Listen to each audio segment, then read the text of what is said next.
Derek said yesterday that he didn't care as much about the one-on-ones and the 7-on-7s. He cared more about the situational football and evaluating those guys. What do you think he means by that? Why is that? Well, I think how do you handle third downs? How do you handle the red zone and those kind of situations is important. And I think, when you look at us offensively, over the past, 2 or 3 years, we've been really good in the red zone at times. Last year we weren't as good. We really haven't been as good on third down. And I think if we can make a jump on third down, it's going to propel us to be a lot better offense. We get to see like the first 20 minutes of practice or whatever. We see Deuce getting the first snaps one day, then we see Riley getting the first snaps the next day, and they alternate. What should we gather from that?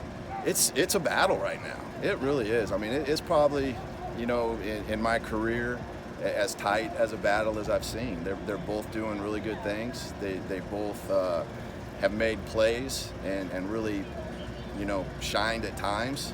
And so it's an interesting battle right now, and they're doing a great job just kind of, taking one day at a time, one play at a time, and grinding through it. And it's interesting right now. So you're okay that's a positive thing that it's that tight at this point? Yeah, definitely. They're both playing well. Obviously at some point you'd like to make a decision, and that time's probably coming, here in the next, week or so, I would say. And so it's going to be tough on the coaching staff to get it figured out. Were you ever in a quarterback competition as a player back in the day? Not quite like this. I think this is kind of unique. I think I said before, Riley, has game experience, but not here, and Deuce has a lot of experience in our offense, and so it's just an interesting dynamic between the two of them right now. What do you see each of those guys doing well? I think Riley probably has a little bit of the bigger arm. Can make some throws down the field. Like Deuce has a really good understanding of the offense and anticipates throws really well.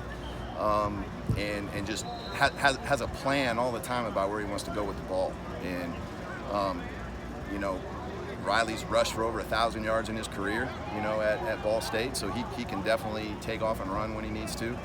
But I think, they both right now would give us a chance to win if either one of them was in the game. Derek said he gets charts of those guys each day. What does that mean? What's on a chart? We just try to kind of keep track of their production. How they went. In the throwing game, how many what we would kind of consider mental errors did they make. So we just try to keep track of that kind of stuff every day, and that stuff's good to have, but ultimately, it doesn't necessarily come down to a number. It's going to come down to who we feel is going to give us the best chance to win when we tee it off. Does one of them run better than the other? I don't know. I think they both can run. They both can run well. I think Riley probably has a little more experience running in some of the stuff that he's done, but they both can run. I have a non-quarterback question. All right. You have Jared Pinkney, so you have a good player there, but you have Schoenwald, you have Bresnahan. Are you going to use tight ends because you have talent there, or do you like using tight ends in your offense? You have a background somewhat of preferring a tight end. We like using tight ends. And those two young guys are all the time, they're getting better every day and are trying to put themselves in a position to get on the field. I think ultimately, what we're going to look at is, who we think are our, 5 best skill type players and try to get them out on the field as much as possible. And, if it's another tight end, another wide receiver, another running back, whatever that might be, that's who we'll try to get on the field. Are they both better catching the ball than blocking right now, or does it kind of depend? Yeah, it kind of depends. I mean, I think, they both have talent catching the ball, and, being young guys and blocking, SEC defensive linemen, I think that's obviously where they're trying to get better and trying to make progress. We're 2 weeks into camp. What is the thing that you're most pleased about? What is your biggest concern or question? I think overall just the effort that the guys have made. I think we're coming together as an offense as far as trying to build the culture and maintain the culture that we want to have. So that's probably the most pleasing thing. And you're always concerned just about depth at different spots, and making sure, you got enough guys that are getting ready to play that, if something happens down the road, they're going to be ready to go. Thank you, Coach. I want to start with inside linebackers. What have you seen from the inside linebackers so far in this fall camp? We, on our defense, have a nice competition going right now. We've seen some guys take advantage of their reps, and we've seen guys of all ages show up in there, and we've been telling them that you're all starters right now and seeing who earns the right to the playing time. So it's been a good group. It's been a very attentive group. It's been a group that fixes their mistakes. Like today, we did some red zone goal line, 2-point situations, and there were some great things that we're going to learn from. So we're excited about where we're going right now, and we're excited on defense to see how this competition's going to end up. Putting Caleb in and moving him over there, should that be a concern that they need an older guy, or is that a positive that you can put an older guy over there? What's great about Caleb is since I've been here, and he played a bunch of snaps for us last year, he can play a lot of positions. So yeah, he's going to play some there, but you're going to see him everywhere. And we're excited about that because he already knows a lot of the other things. And even today at practice, he played all 4 positions. How much is there to learn moving outside to inside? Well, inside, it's a different eye angle. When you're outside, you see things. I'll phrase it for you because you guys all got your cameras. When you're outside, you see things kind of at this angle. When you're inside, there's things coming from both angles. Okay. And that's the easiest way I could explain it.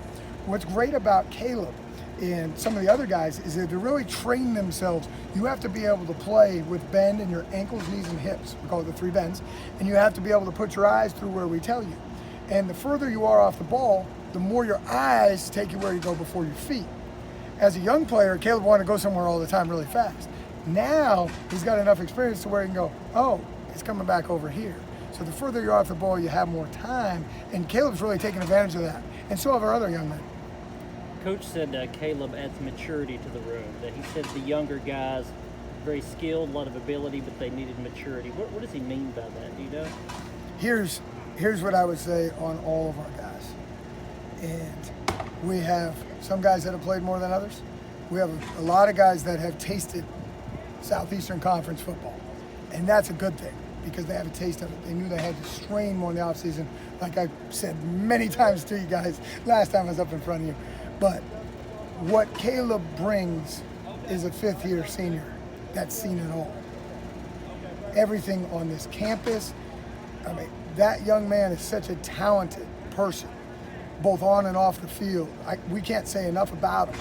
So when you're in the presence of that, regardless of how old or young you are, you feel that presence. Caleb has developed to that, and that's who he is. He's the same every day, and we appreciate that about him. So sometimes that can be a young guy, sometimes that can be an older guy. In this case, it happens to be a redshirt senior, but that can come from anybody. Does that help the guy that's on the field alongside him, or does that just help the room in totality? It helps our defense. It helps our defense because defense is team defense. It's about the total number of tackles. It's about the total number of tackles for loss. It's about whether we get off the field on 3rd down, whether we get the ball, red zone stops.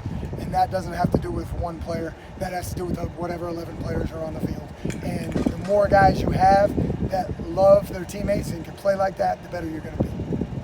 What young guys have taken the biggest leap between spring and fall? Oh, there's a lot on defense. It's almost too many to count. We're excited about Davion inside's gotten better.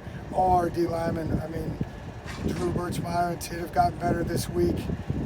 Outside linebacker, it's been good. A lot of our guys went through their first spring, with Elijah and Michael Wusu and Caleb playing all the positions like we talked about. And Kenny Hebert's gotten better. I can name all of them because they all got so much better from spring. That's just the front. Inside linebackers, Folletti, Braden, Caleb we talked about.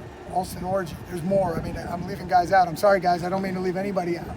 The DBs, there's such a competition going right now because they're just fighting. We're rolling different guys in with the starters because they all have Southeastern Conference ability now, and that's awesome.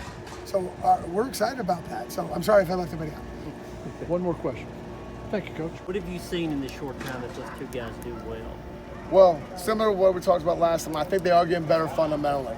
And I think they're kind of different players in some aspects, in the sense of, Ben does a good job of inline blocking, and Gavin does a great job of being off the ball, being a move guy. And I think, and if we need to, Gavin can get on the line and do some things. And JB is turning up pretty well as well. So I think when you look at it, Ben hasn't played a lot. I know he was redshirt last year and was kind of limited in the spring, but we're throwing a ton of reps at him. It was great for Gavin to get all those reps in the spring. That's carried over some momentum to the fall camp. And JB's just kind of like learning how to get in the stance and run off the ball and do some of those nitty-gritty things that a tight end's got to do to set the edge, And I think overall, fundamentally and an understanding of football situations, where you are on the field, I think they're all improving. Is it tough to say that those guys can be interchangeable in terms of their use with Pinckney, because he's obviously a talent? Do you have to be a little more limited in how those guys are used in the offense? I would not use the word limited. I think they're very interchangeable, and we teach conceptual, so it's not like, hey, you're just this. You have to learn the whole concept. You have to know all three positions, depending on the personnel group that we're in. And as long as we continue to teach that way, it's just going to add more value to everybody else, if that makes sense. And Cody, we're slow cooking Cody like a brisket. He's going to be back here pretty soon. So, it's a good room. Who do you like at punt returner? Right now, it's open-ended. Obviously, Justice is doing a good job. He's had a lot of experience at it. You see Keyshawn back there, Kalaja, CJ. Now I got a bunch of nicknames for the guys right now, so if I don't use their government name, work with me. So we're really deep. Gabe Judy's been back there during a bunch of times, so I think we have a lot of options, which is great, and it will allow us to do a bunch of different things going forward. So again, more guys that can field a punt, which is hard to do. That's always a positive. Does Keyshawn like returning punts? Is he pretty good at it back there? Oh no! We started slow cook him in the. There's no slow cook reference. Yeah. We started him in the spring, and he's been progressing more and more. What are you seeing out of the punting competition? Man, it's tight. It is tight. They both have lively legs. They're small fundamentals like the op times and those things have gotten better. The contact's gotten better. We put them in a situation today where we're working on downing the ball inside the 10, so just kind of move the field on them. And, those things are part of the evaluation, but also it's tight. And I think both guys get along. It's a great room, so they're doing a good job. It's going to come down to game week to make a decision. Both guys, I guess that would be Smith and Wheatley. Right. Okay. And Pierce is up there. He's getting better too. We're just trying to get him better fundamentally, but all those guys are in the mix. Same question at place kicker. How's that shaping up? Well, there's some things in the room that that Coach Mason can answer in regards to how some other guys' status is. But right now, Riley's hitting the ball well, and hopefully continue to ride out this momentum.